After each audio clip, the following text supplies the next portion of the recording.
Okay, that looks like the last few people from the waiting room are in. So good afternoon. Welcome to today's Essex branch webinar. I'm Adam Hills. I'll be chairing today's meeting. Before we start, just wanted to cover some branch news. This is the first of two meetings that are going to be taking place on behalf of the branch today. The second one is this evening, and that's with the Essex branch mentor team working in collaboration with the Chiltern branch. So we've got Tracy Steens, who's the IOSH Professional Development and Standards Manager, and she's going to be providing the first of two workshops on the updated competency framework, which will be launching in November. If you have been following recent developments, you might have even seen the Opportunity Starts Here short YouTube video that was recently released. I think that was last week. What the webinar this evening is going to do is provide you with an update on what you need to do. So there's been a lot of talk over recent months, possibly even since the start of the pandemic, about where we're going with the competency framework and the latest blueprint. We're now at a launch stage, so November 2022 is when it's November next month. Is when it's going to start. And I think now is the time, if you haven't had your eye on what that is that you start to focus the attention on how you can either progress through the next grade level or maintain your current standing. So that will hopefully be interesting. I'm going to hit into the chat bar the link for the 5 p.m. webinar today. So if you haven't already done so, then please do register for that. And I mentioned the YouTube video, the Opportunity Starts Here YouTube video. It's about 7 or 8 minutes long and comes from the presidential team about what that means. There is the second link, which if you wanted to watch that before this evening, that would probably be time well spent for you. So that's at 5 p.m. this afternoon. The other thing I wanted to mention was our next event following today. So our final event of the year will be in November. We won't have one in December. And that's going to be our in-person event held at Rethink Agricultural College. And it's going to be titled Plant a Seed for Safety, and we'll be looking at agricultural safety lessons from down under. We're doing something collaborative there. We're going to be working with the Essex Agricultural Society, the Young Farmers and the NFU to try and bring as many people from the farming community in to this safety event and work collaboratively with them to promote safety within agriculture and the wider community. So that hasn't actually been sent out yet as an invite, but if you wanted to get in early, here is the Eventbrite invite for that. So we have Alex who'll be joining us from Australia, and additionally to that, we'll hopefully be lining up a second speaker as well. So again, what we'll be doing there is, I think it's a 12:30 meet for a free lunch, and then the event will start at 1 p.m. So hopefully I look forward to seeing as many of you there as possible. Now, you're not here to hear me talk. What we're here to do today is to listen to a talk from the British Transport Police. And so I'll be introducing Carl Jackson in just a second. So Carl is a tech member of IOSH, and he's one of two safety compliance leads within the British Transport Police. He's previously been a health and safety advisor within the BTP. And prior to that, he's held safety and operations roles in motorsport, I think most recently within the safety department of Motorsport UK. Based in London, and his main responsibilities are to provide operational support and service improvements and to coordinate with the British Transport Police safety and health arrangements and their culture. So I think, as you can imagine, operating within a police environment is quite a unique environment, takes you to all sorts of places that maybe you hadn't necessarily envisaged your staff going to. And the additional risk of not just policing, but policing within a transport sector, working around heavy pieces of machinery, equipment, and the like. So it's got its own unique challenges. So without further ado, what I will do is just ensure that everyone in the waiting room is admitted, and then I'll hand straight over to Kyle. Good afternoon, Kyle. Fantastic. Good afternoon. Thank you, Adam. Hopefully everyone can hear me okay and see my screen. We've done our tech checks this afternoon, so should all be good. Thank you for having me to the Essex branch of IOSH this afternoon. Really appreciate being kind of invited to give a bit of a flavour as to kind of what we do as an organisation and how we have kind of recently negotiated and navigated implementing our new kind of safety management software and trying to kind of highlight the culture piece around that. we've got some slides to go through. There's not a huge amount of kind of technical detail about it, and we're obviously limited on what we're allowed to kind of share with other partners. But absolutely, by all means, and I think Adam and the team will be coordinating. If you've got any kind of questions or if you've got any queries, I think you can just pop it in the chat bar or raise a hand. A lot of this will kind of be a really good conversation piece. Again, this is a kind of a broad stroke. I'm kind of stepping in on behalf of Ryan Gavin, who was kind of due to speak, and he's our temporary kind of head of safety at the British Transport Police. So put this kind of brief presentation together, but absolutely feel free to shout up and ask anything as we go through. As Adam said, I'm Kyle. I've recently joined the British Transport Police just about a year ago, working as one of their health and safety advisors. Now been promoted on a temporary basis to one of the 2 safety compliance lead roles. So what that means is providing operational support and acting as a line manager for the health and safety advisors. I'm based in London, and I have responsibility for kind of London and the southeast of England, whilst my counterpart is responsible for the rest of England, Wales and Scotland. Without any further ado, I will quickly just scroll through. So just to give a bit of a flavour as to what we do as an organisation, so the British Transport Police, as we know it, came about from the British Transport Commission Act in 1949. Going kind of further into history, each railway had its own individual police force, and in the 1949 Act, effectively, that brought all of the kind of the local and regional railway police forces into one kind of consolidated group, with a national specialist police force for the railways, which includes underground, cable cars, light railways, kind of the Glasgow subway as well. So anything on rails, you name it, we're on it. There was talk a couple of years ago of us taking on airports, but I think as you'll all agree, from a risk profile point of view, that really has nothing to do with what we do. And as a specialist force, we wouldn't really have jurisdiction or the kind of the relevant knowledge and expertise in order to deliver that. So that's kind of stays with the local Home Office forces. We're responsible for ensuring the safety and security of over 10,000 miles of track. We are unique in the sense of we've got the whole of Great Britain to cover, so we're not like the Met or Leicestershire Police, for instance.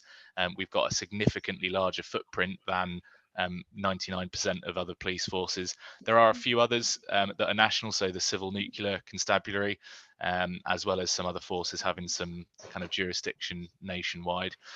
We protect over 900 million railway passenger journeys every year. That apart from obviously going through COVID, that is still on the up and up. COVID, just anecdotally, didn't actually reduce our workload at all. It made it a complete nightmare, to be honest, from an operational policing point of view. We protect railway property and infrastructure across England, Wales and Scotland, and we also carry out specialist investigations and also protection for those using the railways. So topically, obviously Her Majesty the Queen sadly passing away, we were involved in the national effort to kind of police that event, both in Scotland, Windsor and London. The Royal Train wasn't used in the end, which kind of significantly changed our kind of style of policing over that event, but absolutely that would be something that we would normally cover, is Royal Train movements, diplomatic protection, as well as for government figures and other visiting statespeople as well. You can see I've just included a map there, so that's how our organisation is split up, and that's all public knowledge anyway. So London in the southeast, so East Anglia down to kind of Bournemouth way, that is B division, which is the division which I'm responsible for. You've then got the slightly darker blue, so from Cornwall all the way up to the Scottish border, which is C division, which includes Wales, the Pennines and the Midlands. And then D division, which is north of the Scottish border, is just a standalone division for Scotland.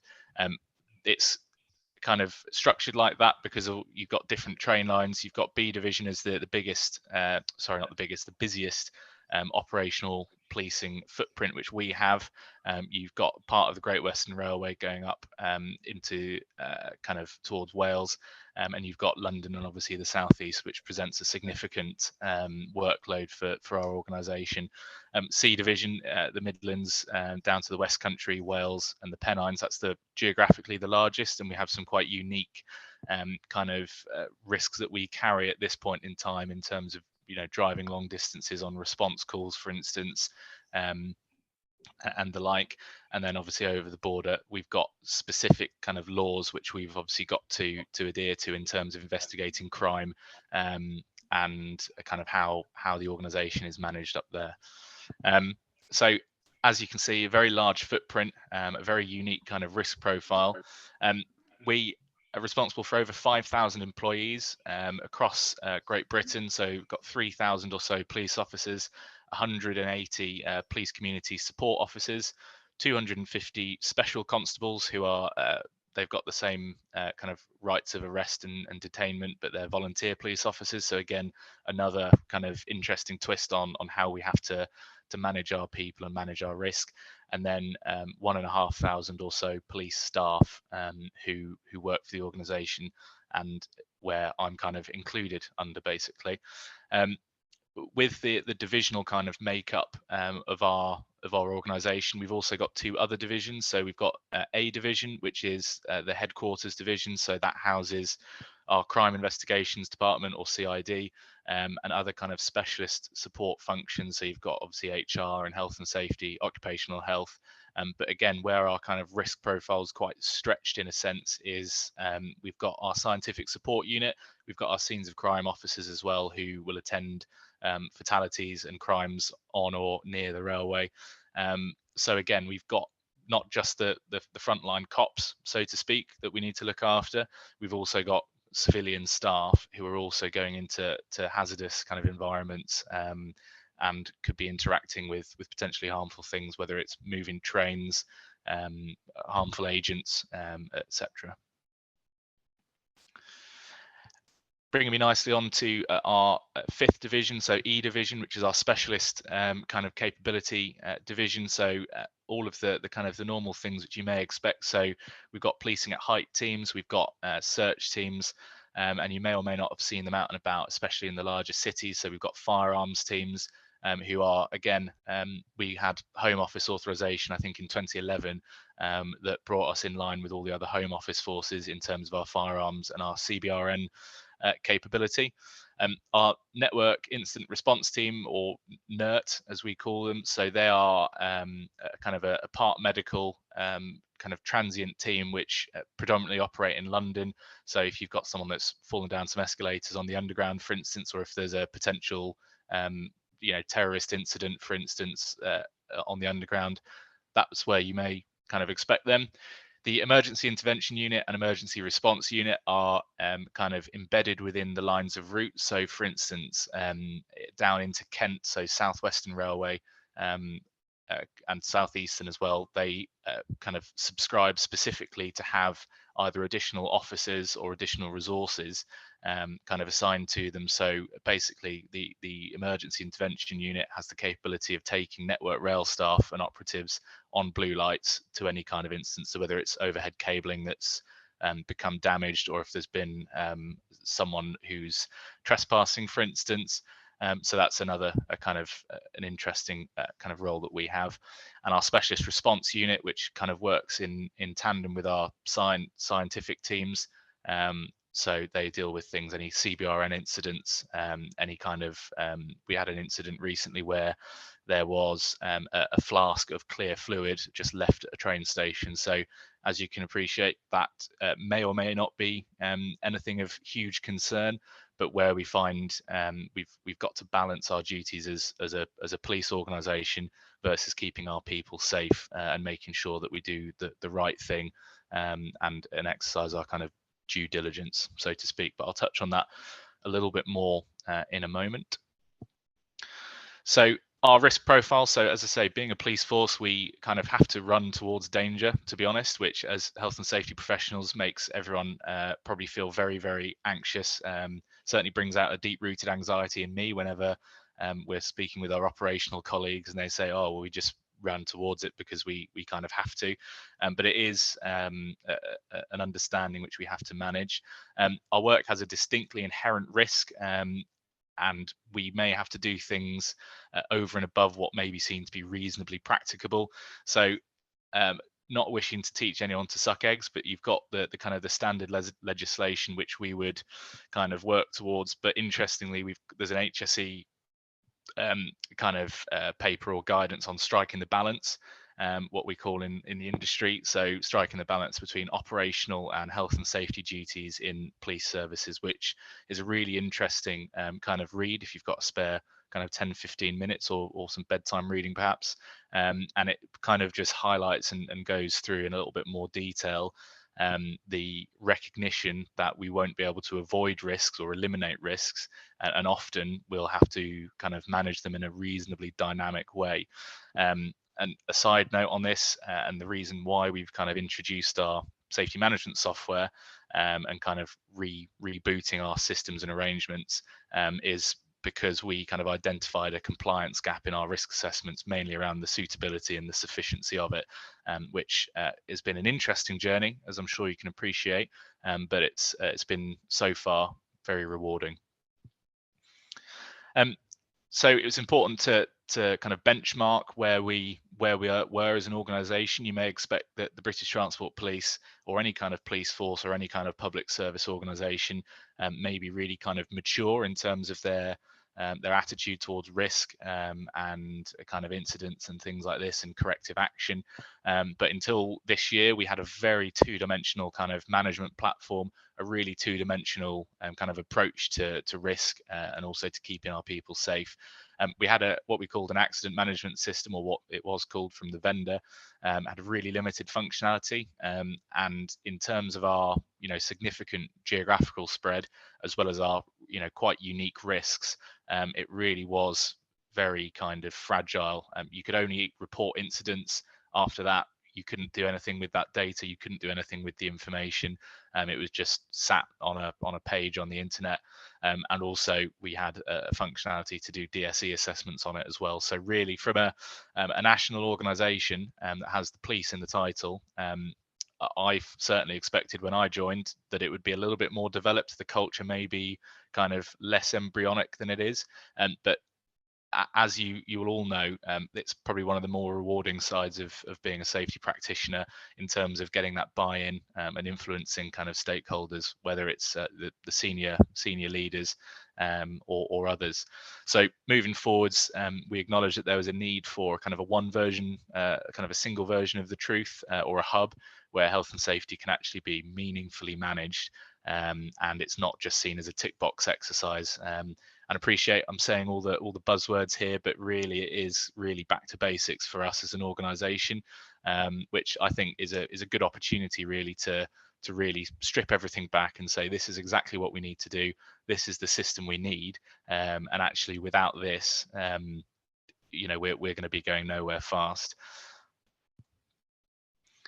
Part of our kind of reasoning for this, so the scoping kind of began a good 18 or plus months ago, but we recognized that we needed to align in a repeatable and kind of consistent way to the Plan, Do, Check, Act model, so HSG 65, and to embed this as a repeatable behavior. It's all well and good, certainly in my eyes, that people say that they do these things, and it's nice to have a pretty graph, or it's nice for the business leader to say that we're doing something, but actually without that robust, repeatable process of continual improvement, then we wouldn't be doing our jobs in terms of influencing those stakeholders. So how that kind of looks for the British Transport Police, so that the planning element is, we as a department, as the health and safety team, just to give a bit of background, we are a team of approximately 5 advisors at the moment, 2 line managers, so myself and my colleague, and then the head of safety. So quite a small team in terms of the national portfolio that we cover. So it is really quite tricky in terms of resourcing to kind of get done what we need to get done, and we're kind of struggling with business as usual a little bit too much, to be honest. So we create our own kind of departmental roadmap. So we've got a kind of a good 5-year plan as to where we want to be, what we want to do, and who that's kind of allocated to within the team. Doing stakeholder engagement, I think that's the single biggest barrier to effective health and safety management within BTP, and appreciate it may be similar for other organizations and people that are on the call. And I don't think, and certainly from my point of view, there's no silver bullet. It's really tricky, and especially in a policing environment where you've got, you know, civilian staff coming in and kind of telling you what to do, so to speak, or at least previously that's the kind of the perception.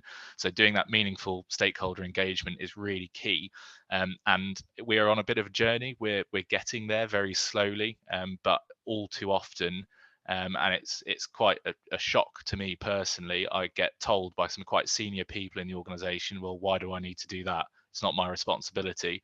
And I think it's just that education piece which we're trying to really get across, and this is why the SMS which we're kind of implementing, that's going to be used to kind of turn the screw and be a bit of a kind of an alarm bell, really, if you like. So so we've got risk assessment briefings and command and control. So one thing that the police is really good at, and especially at BTP, is our command and control is really quite robust. I've been and shadowed on a couple of operational shifts, kind of with limited warning, so they, you know, they weren't very much aware that health and safety were going to be tagging along, but in terms of embedding safety and safe actions and kind of safe decisions, if you like, the police are quite good at embedding that. So an example might be when for the Commonwealth Games I was deployed up in Birmingham, on the radio, all the radio operators, whenever we were heading out to a policing at height kind of incident, if you like, there was someone that was on top of a railway station building, and it was impressive to see that the kind of the documented and repeatable approach to briefing the officers while they're on their way to the scene, and then ensuring that in terms of like admin controls, that people are briefed, they know exactly what they're going to be showing up to, and kind of being given that very clear instruction to only you know, go up a ladder, for instance, if this and this has been achieved. So that's a kind of a silver lining really to where we are culturally. The check aspect, so health and safety audits, performance metrics review, our divisional and subdivisional committees, and also incident review boards. So again, this is quite embryonic. It's definitely a development area for us, and it's something that we've not previously been able to kind of document or, you know, have any usable information for in the past with our, obviously our kind of two-dimensional kind of system that we used to use. And then the acting, so setting key performance indicators, resetting and realigning, so actually understanding what the lessons learned have been. And we've got a team which is specifically kind of dedicated to lessons learned and lessons exploited. Not just for health and safety, it's a kind of a force-wide thing, but it can be quite good in terms of giving that bite-sized information and saying X, Y, and Z happened on this date. The officers or staff did this, this, and this. Having engaged with a number of teams, it kind of pulls it together quite nicely to say in future we must do this or that or must not do. So, and then obviously that's all pursuant to implementing corrective action and kind of moving forwards in terms of that improvement. So we highlighted the need to make a change in terms of our management systems and kind of what information we wanted out of it and what we should probably put in to get out the desired effect. So what we really wanted to do, and these are really three key kind of priorities, is measuring and fostering a positive health and safety culture.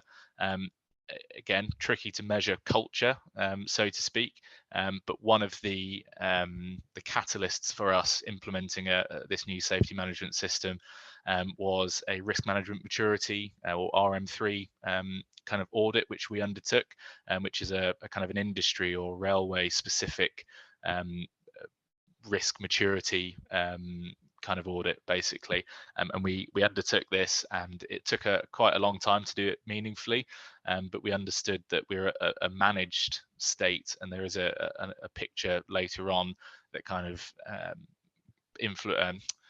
sets out where we kind of are on that ladder of maturity. So there's that as the real kind of bedrock as to why we wanted some change, highlighting lost time injuries and the effect on the force. So what we used to get lumped with a lot was, you know, people going off sick. You know, if it's musculoskeletal injuries, for instance, if you're handling a detained person, for instance, is really common, as you might imagine, or whether it's someone falling off a platform and breaking their leg, for instance. A lot of the time we were met with the local kind of line managers saying, oh, so and so's gone off sick, and then, you know, a few months down the line or a few weeks down the line, they would be complaining about resourcing, and obviously that is quite key for any kind of policing organisation, really, is that kind of safety in numbers. And it's been like banging our head against a brick wall a little bit, if I'm going to be completely honest, in terms of saying, well, actually, this is why we need to look at, you know, reviewing incidents. This is why we need to understand that immediate and the root cause to these things. Because actually, if we're keeping our people safe and kind of fulfilling our kind of organizational goals, then you're not going to have the operational issues as well. So framing that in such a way where it is acutely relevant to local line managers and leaders across the country is absolutely a priority that we wanted to get at as well. And then framing corrective action and learning in a constructive manner, you know, not apportioning blame. So quite simple stuff, as I'm sure you'll appreciate, but things that these kind of brilliant basics which we haven't really touched upon in the past within the organization. It's just seen as a tick box exercise. People report incidents because they get told off if they don't. Corrective action is seen as a blame game, which I think is quite consistent across kind of police organizations and military organizations, perhaps. But those three things are the real kind of the real thing that we need to get at and we want to get at when we're kind of implementing this new system and this new way of working. So quickly just open this up to the floor. So do you find framing corrective action constructively as an opportunity or threat to your organization and its learning? And I think if we're able to put this in the chat, if you want to just comment opportunity or threat.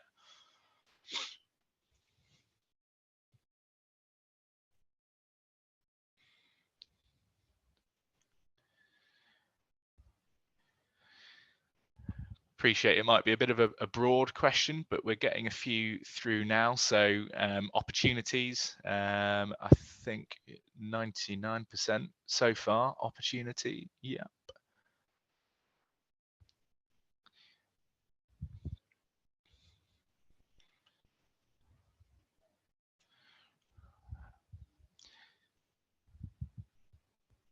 Opportunity, definitely. Yeah, I think I'd completely agree. I think the main kind of challenge around that is making everyone else see that it's an opportunity. I think you know, people look at health and safety and they think, well, actually, no, why are they telling me what to do? You know, they're not in the position to be able to do that, and I think it rightly or wrongly gets on people's nerves a little bit when you've got people that are perhaps not subject matter experts in whatever they do, kind of coming in and saying, well, have you considered this? Have you done this? And I think the absolute key, and again, it's not an overnight job, but I think making sure that when we do implement corrective action and we do consult on that, that it's seen as a positive, and that it's seen as a learning experience, as opposed to mentioning the B word, blame. But again, quite different across various different organizations, and yeah, it's definitely a journey that we're currently on in the police.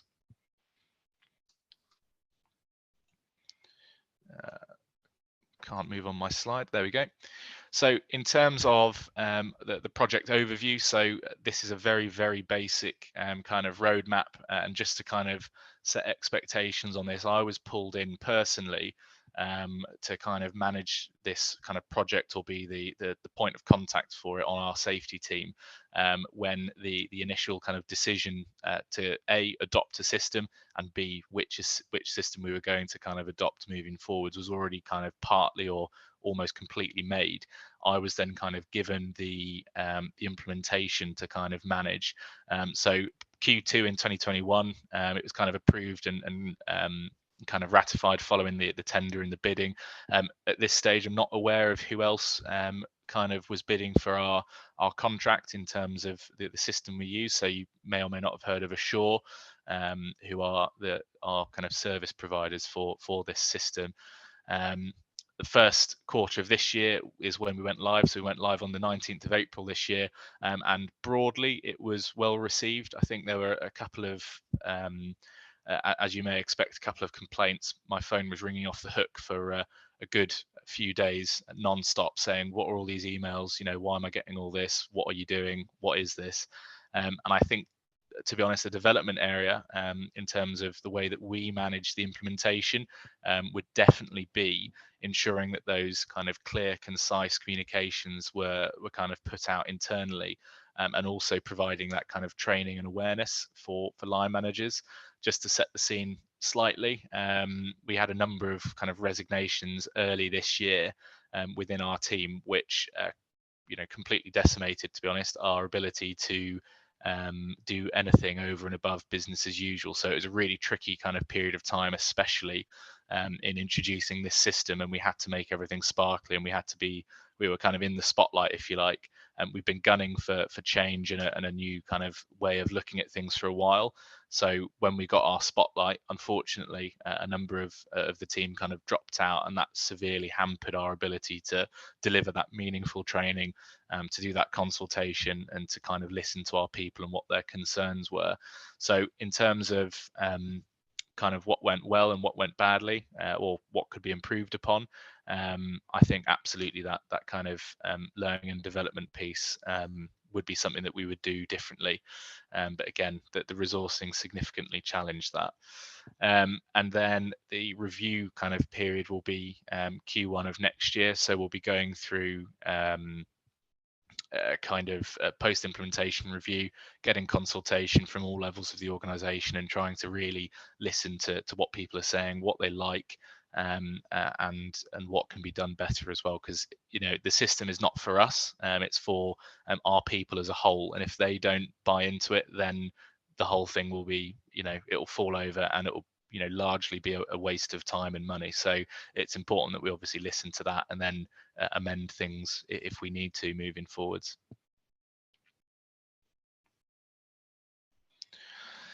So in order to achieve our kind of strategic objectives and in aligning to HSG 65 kind of organizationally, it was imperative that we kind of make safety a wieldy, transparent, and kind of unencumbering thing. I think a lot of people, as I say before, see safety as a box ticking exercise. It's just people, getting in the way for no reason.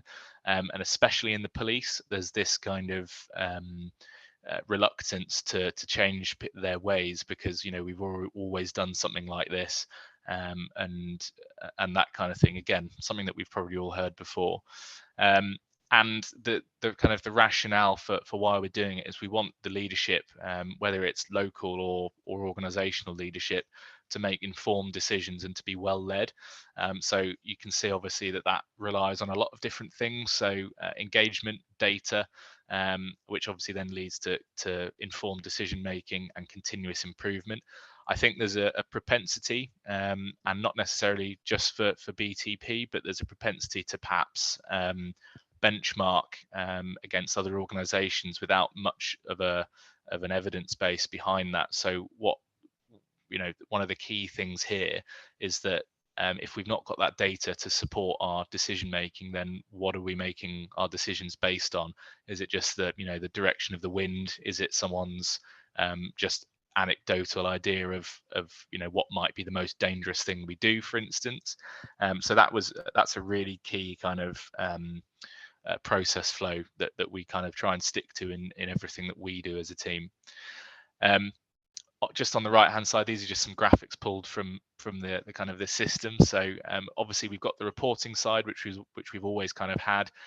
It also then it's quite unique in a sense that it will then notify, and then it sets reviews, and you can actually kind of track that and audit that, and that then leads to actions. And what we were having a particular problem with in terms of our kind of fire risk assessment schedule and our kind of health and safety inspections and audits, is that we were setting actions, just to set the scene. We used to work off an Excel spreadsheet with all of the actions, dating back to, God knows when, to be honest. And it was really difficult and unwieldy to be able to administrate that and actually close off actions in a meaningful way.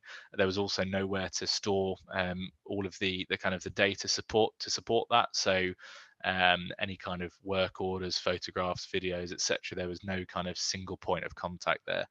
And then kind of bringing all that together with a really intuitive dashboard, which can be logged into at any point in time. It pulls together all of the kind of the incidents, investigations, and actions into a meaningful kind of display, which will then lead to kind of, as long as the information is presented in a clear fashion, then we absolutely believe, with a little bit of time, that the organization will start to change and start to evolve, and the kind of the culture will start swinging around in our favor. Just before we go on, I've not seen anything come up in the chat, but that's all good. If not, feel free to pop anything in there as we go through. I'll monitor the questions as I go through, Carl, and then if anything comes up relevant, I'll ask at the time. If not, then we'll summarise them at the end.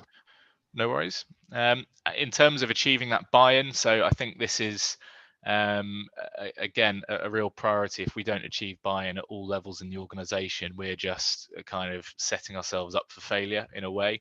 We've obviously got to do what we need to do and what we think is right, and what the law thinks is right. But without that kind of effort, that collective effort, then it's pushing against a brick wall, to be honest. So we kind of encountered hurdles to full participation and use of our SMS.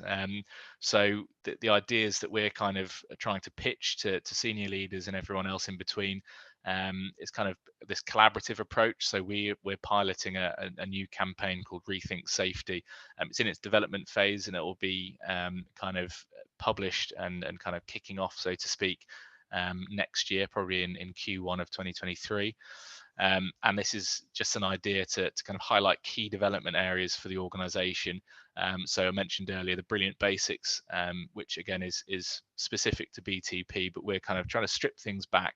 And if something's not right, report it. If something doesn't look right, report it.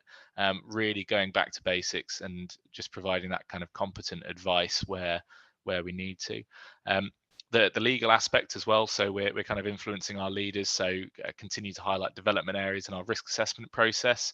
As I mentioned earlier, this is really one of the main things which we've already in part achieved by using the SMS, as I think probably many people still do. Writing risk assessments on a piece of paper or a Word document, which can do the job brilliantly well, but in terms of the size of our organization and the different activities we undertake, really it was more effort than it was worth to have to administer that. And I think that probably the most important thing is the moral aspect. So we aim to empower our people, take ownership of their own kind of premises, their people, and also health and safety matters. It's really tricky. We're often asked as a health and safety advisor to travel out to a site just to confirm something is not as it should be, or confirm something is a hazard, which we're trying to move away from. If a local leader says that something's not right and they want something changed or they want something looked at, then that's absolutely fine.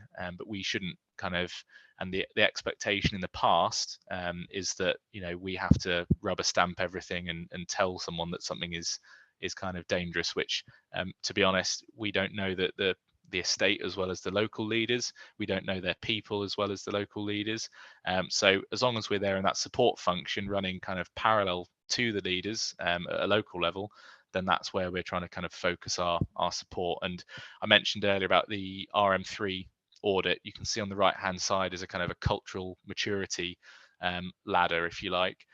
We as an organization, our approach to kind of risk is in the managed, in the red managed section, so only the second one up, which means that things are kind of in the round managed in a kind of documented way, but it's not standardized or predictable in the sense that we can actually rely on it for audit purposes. We don't actually know why we make decisions, and there's that kind of kind of inconsistency, if you like, in our kind of decision and in our approach.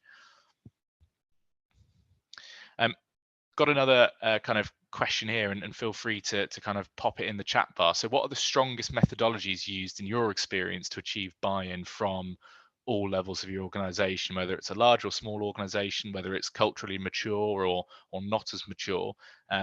What would you say are the kind of the most successful methods of achieving that?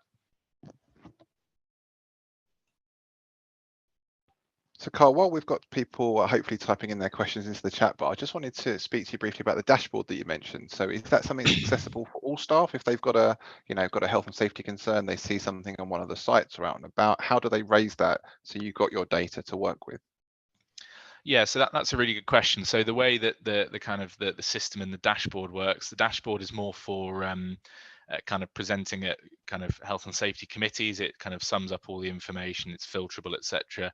But the actual system itself, you can also filter, and anyone within, so any member of staff who is a line manager at this point, we had to kind of set different permissions, as you'd imagine.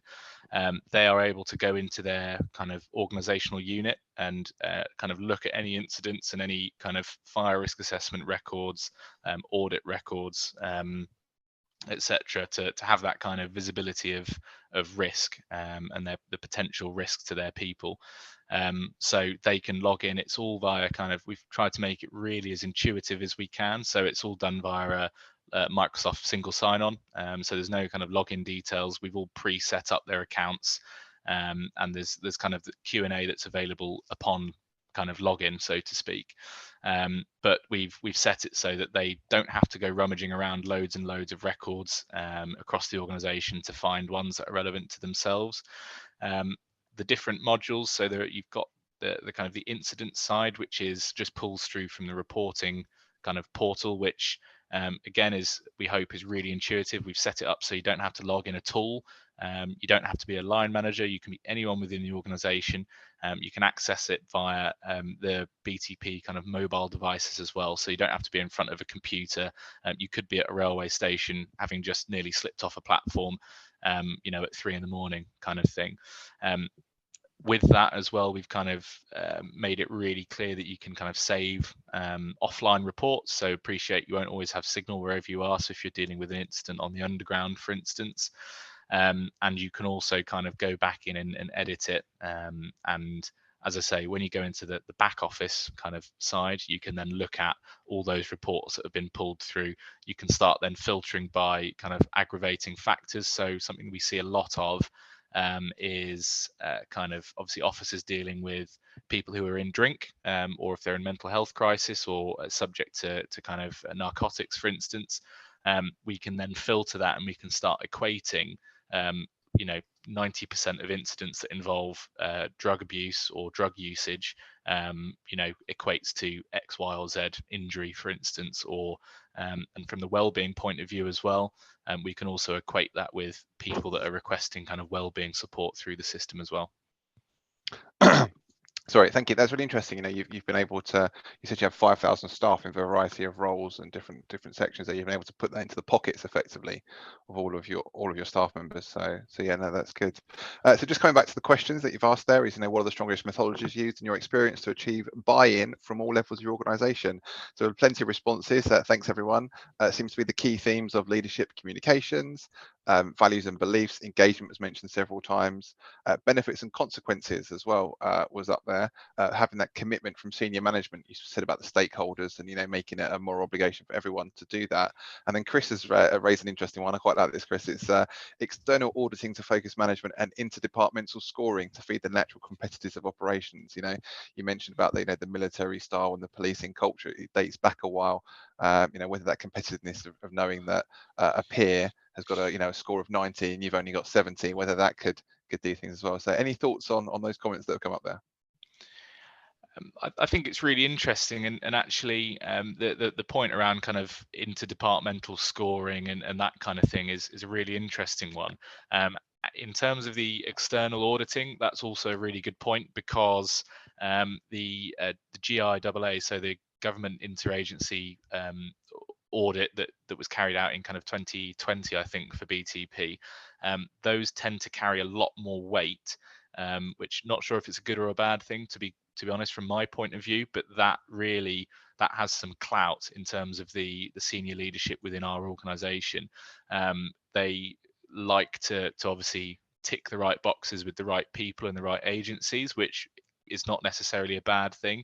But when it comes to comparing that to our own audits or what we've recommended, so our own kind of RM3 audit, the external one certainly did seem to carry more weight, which may be an indicator of where we are culturally. But I think absolutely just looking through the other ones. So I think Kevin Wright is a really good one. So answering the what's in it for me and how does it make things easier, something that I kind of touched upon a few slides ago in terms of, for some reason, unbeknown to me,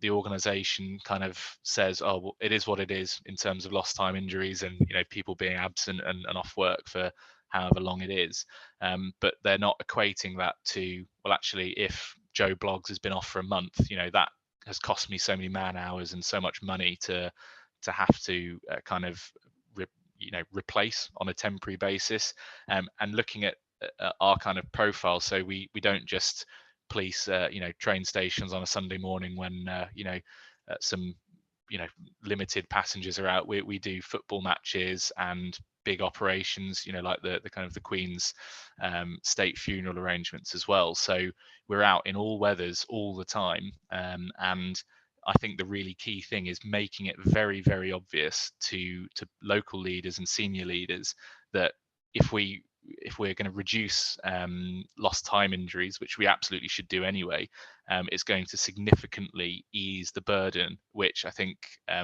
most organizations, especially the police at the moment and any public sector, are really struggling with recruitment and retention at the moment. So I think as long as we frame it that way, that will then start gaining traction. But as I say, kind of a bit surprised personally that hadn't already kind of been very obvious to kind of those relevant people. But again, it's a journey that we're on, and yeah, I'm sure we'll kind of eventually break through, so to speak. Cool. And there are a couple of others which I think we're just mirroring that. But unless there are any further that's coming through, I'll move forwards. So again, just highlighting the adoption phase has not been without its challenges. And as I say earlier, developing health and safety culture is definitely our single largest barrier. The whole idea that, well, it's not my responsibility or why should I care, that is really the single biggest kind of stumbling block for us at the moment. Stakeholder engagement remains a distinct development area, and I couldn't put that in many stronger words, to be honest. An example of this is that we were given a bit of an ultimatum recently. So we had a roadmap for our kind of risk assessment process, and making sure that kind of suitable and sufficient consultation was undertaken, taking it back to the specialist teams we have. I am not minded to write a risk assessment for firearms officers because I'm not a firearms officer, nor am I a police officer. So it's really important that we get those subject matter experts in the room to actually discuss the kind of the effectiveness of any kind of controls that or mitigators that we're trying to implement, as well as kind of having that understanding of the hazards and the risks that are actually involved, as opposed to what a health and safety advisor thinks might be involved. This ultimatum we were given, we were told to get these kind of baseline risk assessments kind of out the door and populated on the system.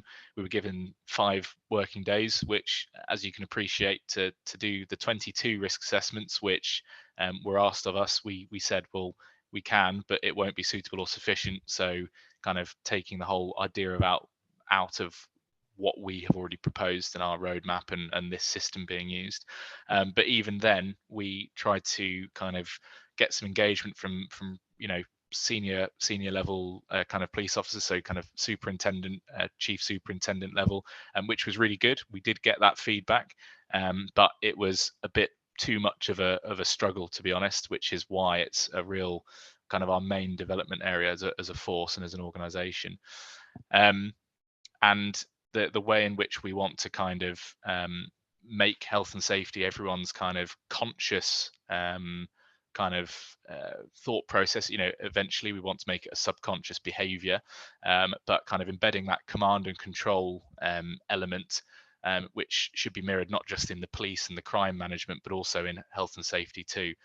So if they equate, as I say, the lost time and the absence, for instance, with the safety side, then policing is brilliant and it's robust, where you've got that very, very clear organizational kind of protocol in place. But again, that's quite a big development area for us. So reflecting on the whole process, or the process where we are at the moment, there are definitely some further things which we would do differently. So meaningful engagement with other teams. So the way in which we went about the adoption and the kind of the tender process for this is that we kind of had invited other teams, so our IT and our information management and information security teams, to a number of kind of scoping sessions with different vendors. And then later on down the line, when we had decided on this vendor that we've gone with, which is Assure, it was really an uphill struggle trying to get them in the same room to understand how information will flow. Obviously, quite a lot of confidential information with incident reporting, and especially being kind of overtly public facing as we are. We provide kind of clinical interventions via our network incident response team and our firearms teams, where that's kind of relevant. So we kind of enhance medical care before kind of ambulances arrive, etc. So the level of information which we harvest is really quite in depth, and it was disappointing from my side that we didn't get that proper engagement from our information teams at an earlier stage. What had happened is we had a go live date of the 19th of April, which was agreed kind of all the way up our chain, and then literally day or so before we went live, we then were bombarded and said, you can't launch this system because we've not told you what information we can store where, how the system and how the different modules in the system are going to communicate with each other, and where the information's held, what we do with the information, and that kind of thing. So that was a bit of a panic, to be completely honest, right before we were meant to go live, and reputationally for me and my team, really not good that another team then kind of stepped in and said, well, hang on, you can't do this, you've not consulted us, to which we obviously highlighted that we had tried. So again, there's a common thread, I think, running through what I'm saying. So it was tricky, but it's something that we would absolutely put a more robust kind of process in place for moving forwards. Transparent interactions. So again, it kind of feeds off the first one. So having those honest, transparent conversations, giving honest feedback. As you may all appreciate, when you're going through change in any organization, there may be some people which hold things back for personal or other reasons, that they, if they don't like the way someone is doing something, or their kind of ideas. So it's really important that there's kind of that 360 feedback kind of element, and there's that really kind of positive environment for feeding into kind of improvement. And as I kind of alluded to earlier, the support function and ease of use. So we, to be honest, provided ad hoc training for very senior leaders in the first week of the system coming out, but owing to our kind of resourcing difficulties, we weren't able to plan out that robust, in-depth kind of learning and development piece for all levels and all layers and spans within the organization, which again, it's part of the job that I really like, is that stakeholder engagement, but it was frustrating that we simply did not have enough resource to do it. So that would also definitely be something you may not be able to always plan for, obviously, with resignations and other kind of resourcing challenges, but I think absolutely, in terms of our team's business continuity, that's something that we would absolutely look in as a really key kind of issue moving forwards to new pastures new, really. Just touching on this, and this is kind of where we're kind of going to draw things to a close from my point of view. Probably a bit sick of hearing my voice, probably want to ask all of your questions, but this is the kind of the look and the feel for the kind of dashboard, if you like. So this is an interactive dashboard which basically pulls straight from the kind of where the data is all kept. So you can filter on the main kind of back office of the system, but it doesn't present any kind of pictorial or diagrammatic representations. But this is really easy. You can filter it by division, subdivision, location, etc. And we've set up 2 dashboards, so you might not be able to see, but we've got an operational dashboard as well as a performance dashboard. The operational one is to show to the kind of the subdivisional committees, so where the divisions are split in 2 or 3 kind of more local areas, and we can kind of go through with the subdivisional commanders and the SLT for whichever location and go, right, this is the amount of injuries that you've got in the last period, and you can set that and you can kind of adjust that and amend that. This, it might be why it's happening. You can then drill down into the kind of the lost time, the injury status, etc. You can do this for all of the modules as well. So it's not just the incidents, it's also kind of fire risk assessments and kind of how many high priority actions have been open, how long they've been open for, and you can literally go in and change it, how it looks, what data it's pulling. So it's really quite kind of flexible in that regard. And then the performance kind of dashboard is the more nitty gritty, if you like. So you've got the lost time injury frequency rate and all those other kind of indicators as well, which is a bit more strategic for that kind of organizational oversight. We're really keen to split the 2 out, because if you start showing people the LTIFR and the fatality weighted index and things like this, they at a local level, they might say, well, great, there's numbers, but I don't really, and the graphs are going up or down, but what does that mean to me? So again, going back to one of the themes that we had earlier on, we need to make health and safety everyone's kind of concern.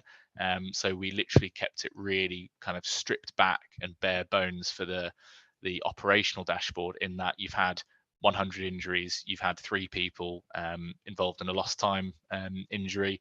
This is the amount of days that you've lost. This is how much it will cost you roughly. And this is, your life could be a lot easier if we then go into the proper kind of root cause analysis piece. So it's a developing kind of landscape from our point of view and from my point of view. But it's absolutely something that we think is really powerful, kind of to inform our decision making moving forwards. Okay, Kyle, thank you very much. Really informative. I certainly have come across British Transport Police and wasn't really sure about the breadth and depth that they had across the nation. So that was a really good summary to start with. And certainly, the end there, we talk about the learning points. We've all, probably a lot of us, have worked within safety management systems, looked at different software. We've probably got our own internal struggles and strife that we're trying to get through to different levels. And to hear someone who's willing to speak openly about, with the benefit of hindsight, what we may have tried differently, or things that we would do if we were to go to another company or launch it again. That's always really helpful as practitioners to share those learning points amongst one another. So unfortunately, I have to drop off and be on another call in 1 minute, but we have our capable Vice Chair, Terry, I think is on the line, and Louise, our events coordinator, who are going to take over and facilitate all the questions. So I took some notes as you were going through there, and I'll pass them across. And there are some more questions in the chat box. Please, everyone, do fill that in. So I'm going to bid you farewell. And before I do, I'm just going to remind you about the next seminar at 5 p.m. today. I'll just put that link in the box for you guys to register, and I'll hand over to Louise and Carl. Thank you, and we'll catch up soon. Thank you very much, Adam. Cheers. Bye, everyone. Hi, bye, Adam.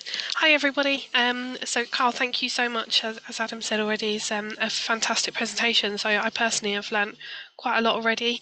So, I myself are going through implementing a system and know a lot of these challenges that you face. So, it's quite nice as a fellow professional to see that you're not on your own on these kind of struggles. So, I don't know if you wanted to jump straight in with some of the questions that we've had, if that's okay with you. Yeah, that's fine with me. Okay. Carl, there's been a few questions. Ian has asked what links and learnings do you share with other police forces and the health and safety departments? Is there a national association or special industry group for policing? So that's a really good question, and it's something that has been a big learning curve for me. Obviously, having joined the force just under a year ago. So we kind of engage with the Association of Police Health and Safety Advisors, which is a really good platform, and it's chaired by, I think, the head of safety for Suffolk Constabulary, if I'm right in saying. And that's really good. We kind of meet quarterly via Teams or Zoom at this stage, and we kind of discuss any emerging kind of risks or concerns which we may have. So that there is quite a well framed kind of system in place for doing that. And a good example would be of we're kind of looking into lightweight body armor at this point in time, so stab resistant or sharps resistant body armor. There's currently no kind of usable standard at the moment, and obviously the tricky thing is balancing the operational needs. So people need body armor obviously to deploy, as there's that very foreseeable risk of violence and or kind of interaction with weaponry and sharps and things like that. But equally, on the other side of that coin, from a health and safety point of view, we've got people with kind of pre-existing or otherwise kind of musculoskeletal injuries, back problems we have a lot, and actually people aren't able to wear the fully graded kind of body armor as it stands, which is a really tricky one from our point of view, because all we can do, following a personal safety plan being kind of drawn up and revised and kind of consulted on, as we can only say, well, they've got to be on a duty restriction, which means that they can't go to frontline policing if they've got this significant injury that doesn't allow them to wear their kind of body armor. So that's a kind of a debate we've been looking at recently, and from a topical point of view as well.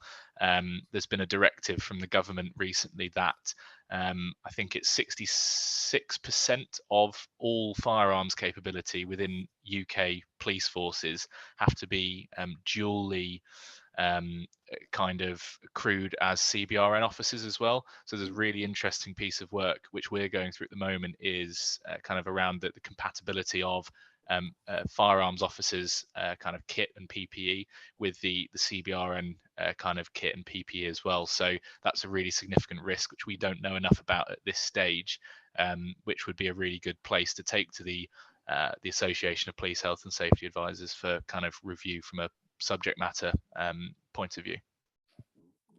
Thanks for that, Carl. Yeah, there's I could probably join these two questions in one, so to speak. Russell Motmot has asked the question, what are the sort of challenges that we're experiencing fostering the culture within BTP? And another on question there, what would be the biggest barriers for stakeholder engagement? Is there any tips on how your team dealt with the stakeholders? And how are you educating the naysayers? And what tools are you using? Yeah, so that's I think those are the big questions in terms of health and safety and dealing with kind of stakeholders. But the first one, so what sort of challenges we're experiencing fostering culture within BTP?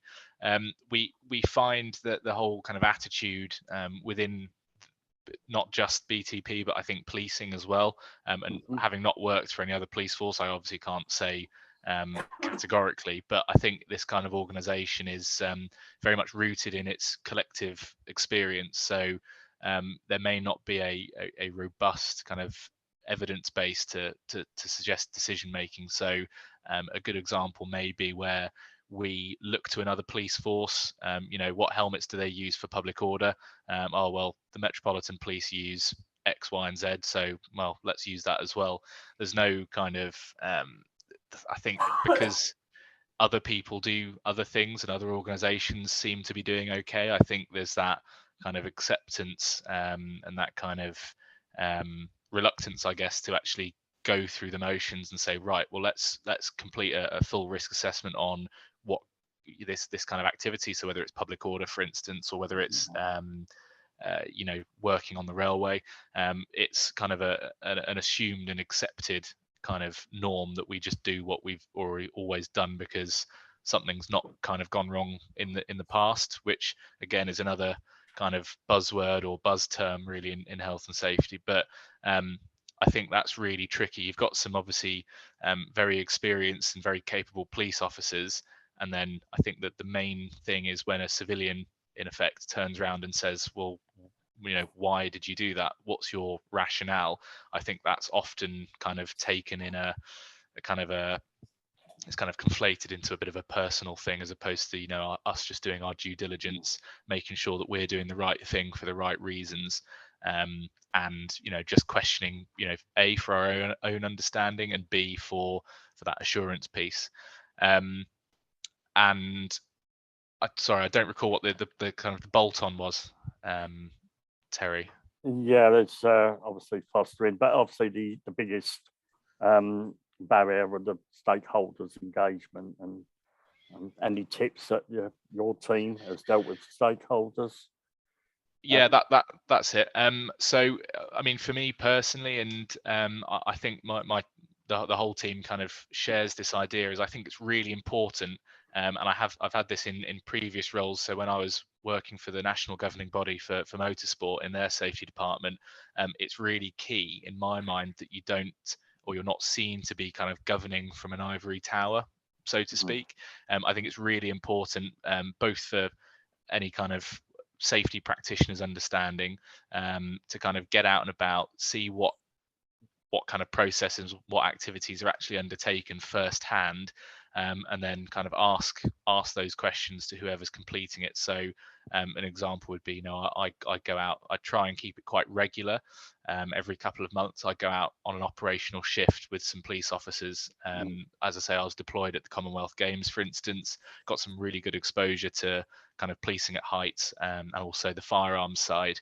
I think it's imperative that you kind of get that first-hand knowledge, and ask those questions, and kind of be inquisitive in that way. And I think if the subject matter experts, or whoever you're wanting to try and influence, as long as they can see that you're not just typing emails and saying do this, don't do this, I think that's really kind of helped recently. Obviously we're not completely there, but I think for me personally, I've certainly had much better relationships with stakeholders, having actually gone to them and seen them and asked about their work, what they do, and what their concerns are as well.